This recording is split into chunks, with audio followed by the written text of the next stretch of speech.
of the reasons we brought you on. I wanted to do a little bit in terms of like a stock report. Who's up, who's down in this series on both sides. Now, it's only been 3 games, right? But quite frankly, it could only be 4 games. So we can do this exercise now. And so I want to hear from you. One guy in this series who has his stock is up. You felt a lot better about him after seeing these 3 games. And then one player in this series whose stock is down for you. Yeah, I think the obvious answer, I really want to answer twice, but I know we're on a little bit of a time constraint here, but OG Anunoby for sure. No, listen, speak as long as you want. Alex wants to wrap the show as soon as possible. Sahal, if you want to go through the entire roster, we can do that. We can also do this across all 8 playoff series if you'd wish. It's all you can eat here today for you, Sahal. Love it. It's a buffet. Okay, so OG Anunoby, I'll start with. He had 26 points, right? He's 8 for 18. He's looked good. He's looked really good in this playoff series. That's back-to-back 26-point performances on a combined, I think it's 18 for 32 shooting from the field, 8 threes. OG's in his 5th year, and I think he's a guy that, going into the playoffs, we wanted to see a lot from. He was kind of that peripheral player that, Fred and Pascal have carried the load all season long. OG's been out at times. He hasn't really been able to gather his legs behind him and all that stuff. But I think OG's arguably been the best Raptor in this playoff series. So I think his stock is definitely up. And Toronto's going to need him to stay consistent, to kind of fight their way back into the series. I know you said only one, but I'm going to quickly say Scotty Barnes, because Scotty Barnes, I know he's coming back in game 4. And Scotty Barnes, people may take this as a little bit too much praise, but I think he is the engine for Toronto, much like Kyle Lowry was his 9 seasons in Toronto. He has very few, if any, glaring flaws, does a bit of everything. I don't know if you guys heard about Magic Johnson, what he said today. If you guys have already covered it. But yeah, we did. Yeah. So, I mean, whenever an NBA legend can speak so genuinely and candidly about a young, budding star in the league, you listen. Right? He said there's a lot of showtime to him, and it's really cool. And you know what the funniest part about this is? I think Magic probably only watched like one Raptors game this season. It was likely the Raptors Lakers game in March, where Scotty had 31 and 17. So I mean, it's great. Thanks, Magic. Appreciate it.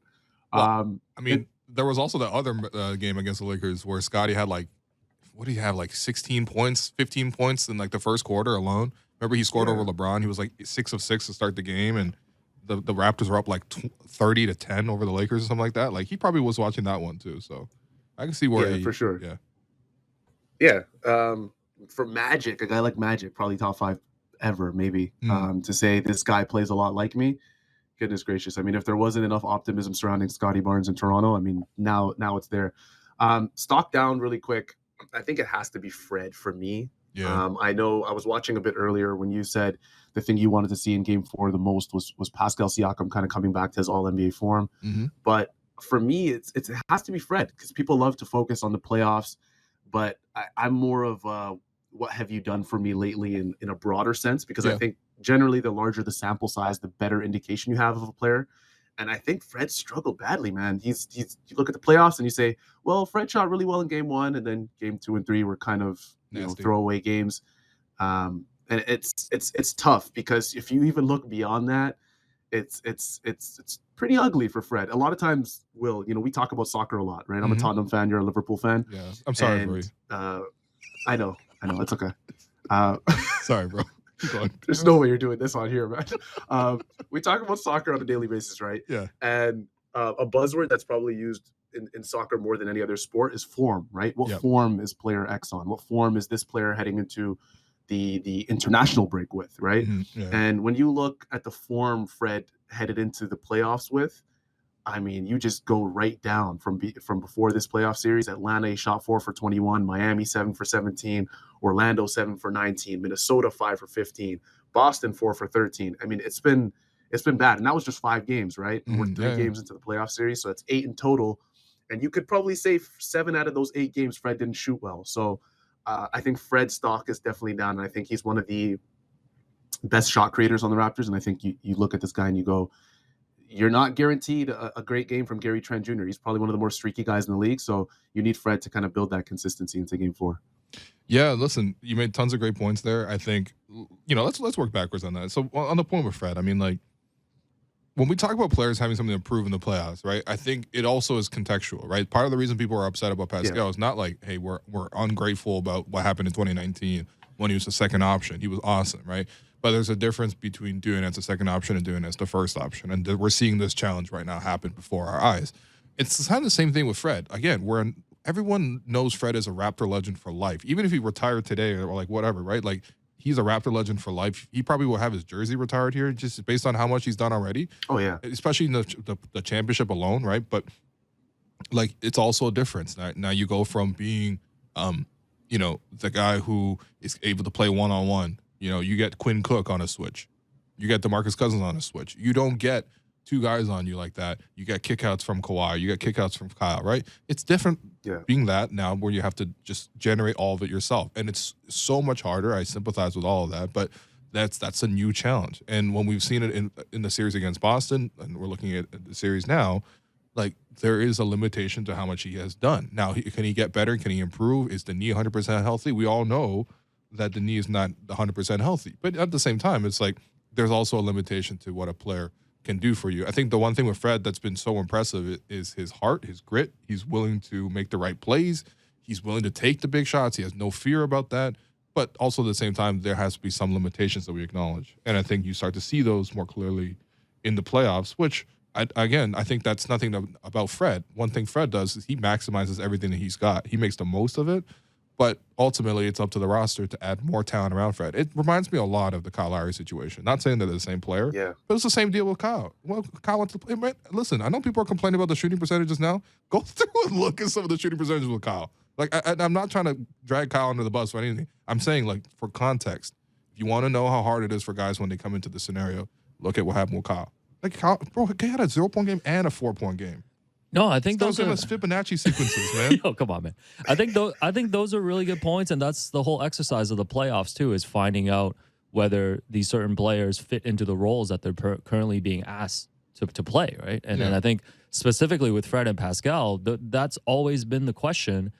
Post Kawhi, post Kyle, like, are they being asked to do too much? Are they miscast in their roles in terms of the responsibilities that they're taking on? And I think it's a really good point too, like, we can talk about the individual limitations of Fred and Pascal, especially in a playoff environment. But I think the really good point that you make, Will, is that, you can also alleviate that by improving the rest of the roster.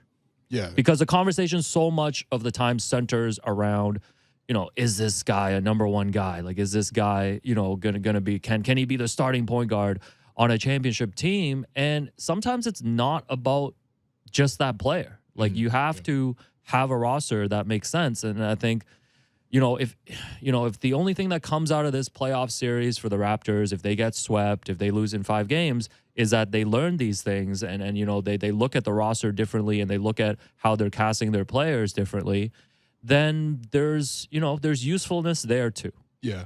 Yeah. And then the other point you made is, Sahal, which, wow, I can't believe this. Oh, no, we're not doing that. That's tough, bro. We can't. No, I'm not living this down in the DM. Oh, no, but your point about OG and his stock being up, the fact that he went 20 points for 9 of 15 shooting, he went 26 points for 10 of 14 shooting, he went 26 points for 8 of 18 shooting, is what about OG makes him so effective regardless of the pressure in the playoffs? Because it genuinely seems like the pressure doesn't, even coming into this, he had no momentum coming in. Remember, he only played like 7 games post All-Star break. So, like, what makes OG impervious to this pressure where he's able to perform, and I wouldn't say even perform above expectations when the lights are bright? I think the weirdest answer I could have for this, that's probably going to sound kind of strange, is that OG's coming into this playoff series and there isn't that much pressure on him to perform at this extremely high level like there is for Pascal Siakam, who, by the way, is still trying to kind of feed that all-NBA discussion that everyone's been talking about all year long. Fred VanVleet was an all-star this year. I believe he's on LeBron's team. And these two guys had fantastic seasons all around. They played a bunch of minutes, but OG's kind of just, like I said, he's just gathering his footing a bit. And he came into the playoffs where, I mean, if Fred and Pascal struggle, no one's really going to talk about OG all that much. He's kind of 3rd or 4th in line. So I think that might have helped him. I mean, it's as simple as maybe there not being as much pressure on him where he can just operate how he is. But OG he's kind of stoic in his nature and in his personality. So he just seems like he's not really phased. And I think Philadelphia, their game plan between game 1 all the way to game 3 has been to focus on those 2 main guys in Fred and Pascal. And I think they've kind of given OG some leeway to kind of do what he wants. Like we said, back-to-back 26-point games. He's not just contributing in the scoring column. I mean, 5 rebounds, 4 assists, a steal, and a block, right, as well. So I think it really just comes down to OG being given that space from Philadelphia, but also on a personal level, that pressure doesn't just set in for him maybe as much as it does, for Pascal and Fred, right? Yeah, and I think for OG, I think it's so hard to get into their heads, but when they speak and you can hear his mentality and stuff like that, like he's just focused on winning the game. Like it doesn't feel like, oh, the pressure's really on and I need to make sure to do this for this and this and my reputation. It's like, no, it's a basketball game. Yeah. OG's gonna make the right play. He's gonna give his all on defense. And I'm sure it's like that for all these guys too, but for OG, he just doesn't look rattled. Like the enduring quote for OG, and I don't think he might get a better quote than this out of his entire, NBA career, which is gonna be a very long time, is just I don't shoot trying to miss. Like it's so like telling about his personality. And I think honestly for him, the stock is up for him.